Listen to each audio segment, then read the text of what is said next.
Era um dia que jamais deveria ter amanhecido. Um crepúsculo forçado, onde o sol se recusava a brilhar. No Monte do Calvário, um silêncio pesado. Não o silêncio da paz, mas o da condenação.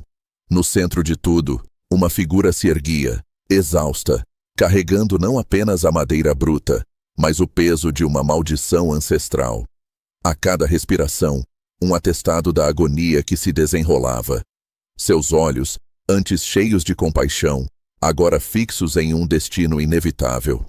Que tipo de força seria capaz de reescrever o destino de toda a humanidade? Que sacrifício seria grande o suficiente para quebrar o véu entre o homem e o sagrado? De repente, a terra gemeu. Um tremor profundo, gutural, rasgou o silêncio que se instalou. O chão sob os pés cedeu. O som cortou abruptamente, deixando apenas o eco de um evento que estava além da compreensão humana. A escuridão, antes apenas uma ameaça, agora consumia tudo. O mundo se preparava para testemunhar o impossível. O que era, o que seria. Por eras, a separação foi um abismo. Uma barreira intransponível entre o Criador e sua criação. O pecado, um grilhão invisível, prendia a humanidade em seu próprio labirinto de imperfeições. Quem poderia se aproximar? Como um mortal, manchado e ferido, ousaria erguer os olhos para a santidade divina? Milhares de anos se passaram e a distância parecia aumentar. Geração após geração, o homem tentou preencher o vazio, oferecendo sacrifícios, construindo rituais. Mas cada oferta, cada prece, era apenas um lembrete cruel de uma distância insuportável. Era como se um véu, denso e impenetrável, pairasse entre a terra e o céu, impedindo o acesso à plenitude divina. Mas então, em meio à agonia no Calvário, o corpo na cruz exalou seu último suspiro. E algo inimaginável aconteceu. A terra tremeu violentamente. As rochas se partiram. A própria natureza respondeu à morte do Filho de Deus. Este terremoto, um testemunho cósmico, não era um evento comum, mas uma resposta terrestre, significativa aos eventos divinos da cruz. Em seguida, os túmulos se abriram. Corpos dos santos, do povo de Deus que havia adormecido na morte, foram ressuscitados. Não foi até depois da ressurreição do Messias que eles saíram dos túmulos, entraram na Cidade Santa, Jerusalém, e apareceram a muitos. Essa ressurreição de corpos é algo que só pode ser atribuído à ação direta de Deus, um prelúdio do que aguarda todos os que creem. A morte foi derrotada. Um novo dia, uma nova esperança, havia chegado. O registro único de Mateus enfatiza a vitória sobre a morte que o sacrifício de Jesus na cruz realizou. No ponto mais baixo da humilhação, a agonia era indizível, mas a dignidade do sofredor na cruz desafiava toda a crueldade. E então, o instante, o Messias bradou novamente com uma voz alta e agonizante e voluntariamente entregou seu espírito, em submissão ao plano do Pai. No mesmo instante, o véu do santuário do templo foi rasgado em dois, de cima para baixo.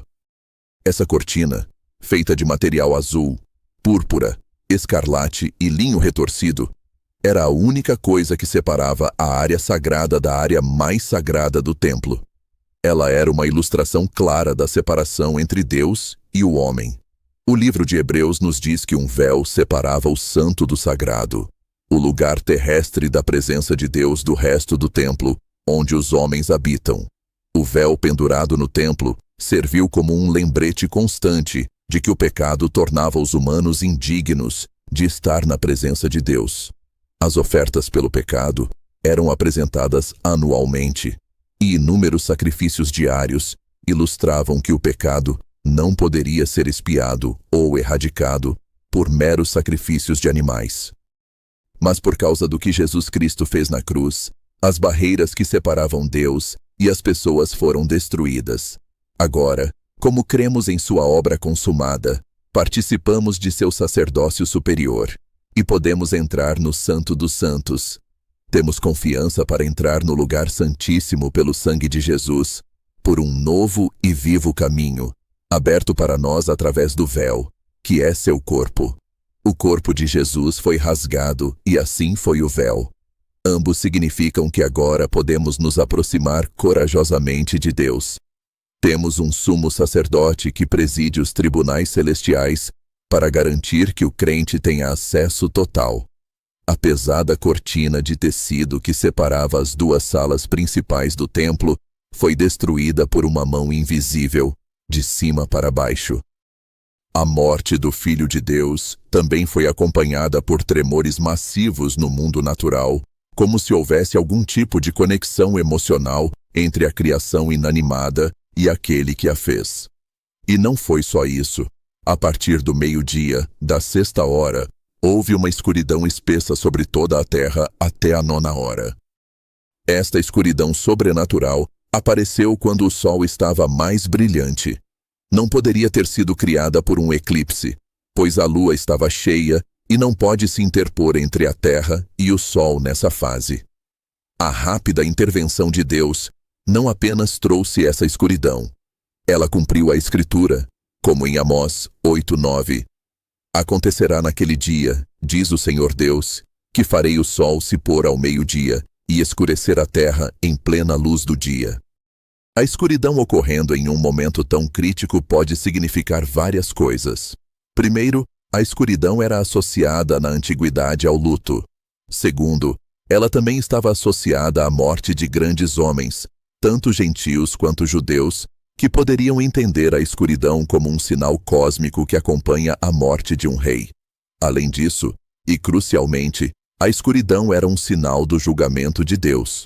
Assim como a criatura não conseguiu manchar o erro diante de seu Criador, o sol retirou seus raios para não testemunhar os atos dos ímpios. Tudo isso, combinado com a abertura dos túmulos e a ressurreição dos santos que apareceram em Jerusalém, forma outro testamento significativo para a crucificação de Jesus. O soldado romano supervisionando a execução testemunhou tudo. Ele era o centurião, responsável por 100 soldados, um oficial de carreira cuja coragem e inteligência o ajudaram a subir nas fileiras. Ele seria um soldado da mais alta ordem, frio e eficiente. Mas a cena na crucificação de Jesus foi tão notável que até um endurecido centurião romano reconheceu que este era o Filho de Deus. Ele tinha acabado de perceber que havia supervisionado a crucificação de um homem inocente. Não eram palavras sussurradas de um recruta assustado, mas as conclusões alcançadas por um veterano experiente, um homem que assistiu a inúmeros homens sofrerem fins horríveis. Embora ele, sem dúvida, tivesse supervisionado muitas crucificações, esta execução foi diferente. O que ele viu, os eventos do julgamento, o descanso e a crucificação de Jesus, combinou-se em uma declaração convincente. A dignidade com que Jesus respondeu à multidão que exigia seu sangue, como uma ovelha silenciosa antes do abate, e sua preocupação com o perdão deles, não com sua própria fuga, foram marcantes. Jesus não respondeu aos gritos da multidão, mas sua resposta foi: Pai, perdoa-lhes, porque não sabem o que fazem. Sua misericórdia para com o povo que o rejeitou e os soldados que o crucificaram, incluindo este centurião, foi imensa. O centurião ficou chocado ao testemunhar um evento tão dramático durante as últimas horas do Cristo, especialmente porque nunca tinha visto nada parecido. Isso teve um impacto quase imensurável sobre ele. Ele viu, ouviu e sentiu todos os eventos da crucificação e morte de Cristo. Como resultado, ele e suas tropas ficaram muito assustados. Esta cruz poderosa e o amor demonstrado ali movem corações, até mesmo o coração endurecido pela batalha de um soldado cansado. O chão está sempre nivelado ao pé da cruz. É onde todos, pobres e ricos, encontram terreno plano para se ajoelhar e abraçar o Cristo que morreu por eles. Verdadeiramente, este é o Filho de Deus, uma declaração poderosa que ecoou e ainda ecoa. A maior verdade espiritual permanece inabalável. O amor de Deus se manifestou plenamente naquele Calvário. O sacrifício silencioso do Messias não apenas cobriu nossos pecados, mas abriu o impossível, rasgando o véu que nos separava do eterno. A Ele, que entregou tudo, seja toda a glória, toda a honra, todo o louvor, pelos séculos dos séculos. A cruz, antes símbolo de vergonha, agora é um farol de esperança, banhada por uma luz celestial que irradia a glória do Pai. O céu se abriu, revelando vislumbres da majestade divina que nos aguarda. A jornada não deve terminar aqui. Devemos ter paixão por conhecê-lo mais profundamente. Que esse mesmo desejo queime em nossos corações, para que possamos conhecer aquele que nos amou e se entregou por nós. A cruz de Jesus tem o poder de mudar o indivíduo. O centurião começou como um oficial romano supervisionando uma crucificação, mas terminou o dia reconhecendo que Jesus era o Filho de Deus. Cristo morreu por você. Ele deu a sua vida para que pudéssemos ter a nossa. Ele morreu como nós, para que pudéssemos viver como Ele. Se você sentiu o peso do tremor que rasgou a terra, o eco dos túmulos se abrindo e a luz que combateu a escuridão, prepare-se para o próximo passo dessa jornada de fé. Clique agora no card ao lado para assistir ao vídeo sugerido e descubra detalhes misteriosos que vão despertar ainda mais sua esperança.